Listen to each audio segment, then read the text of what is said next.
now the economy is going pretty strong, right? There's roughly 4% unemployment, 3.9% unemployment. Do you think that capitalism has failed to deliver for working class Americans, or is no longer the best vehicle for working class Americans? Well, I think the numbers that you just talked about is part of the problem, right? Because we look at these figures and we say, oh, unemployment is low, everything is fine, right? Well, unemployment is low because everyone has 2 jobs. Unemployment is low because people are working 60, 70, 80 hours a week and can barely feed their kids. And so I do think that right now, when we have this no-holds-barred, Wild West hyper-capitalism, what that means is profit at any cost. Capitalism has not always existed in the world, and it will not always exist in the world. Oh my gosh. Can somebody please get me a Pepto tablet? Seriously. I'm getting indigestion listening to Alexandria. Is it Alexandria or Alexandra? I don't mean to mispronounce her name. Well, I'm seriously, I'm not attacking her person. Issues, if we can stick to that. Ms. Cortez just doesn't know what she's talking about. So, the Dan Bongino Show, Joe, what do we do best? We use actual facts. Hashtag facts matter on the Dan Bongino Show. So, let's attack. Just to be clear, the liberals listening too, we're going to do facts here. You may want to tune out now because this is the actual data portion of the show.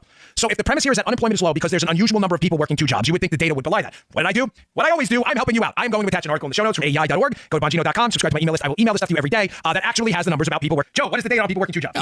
4.8% of the workforce, which has been declining over the years and is lower than it was before the Great Recession. 4.8% of the workforce only are people working 2 jobs. Not only is that not true, that's what led to the low unemployment numbers. Remember, she's saying that the unemployment is low because an unusually large number of people are working 2 jobs. Not only is that factually incorrect, the opposite is true. That the number of people working 2 jobs is declining and is lower than it was before the Great Recession and is some of the lowest numbers we've seen in decades.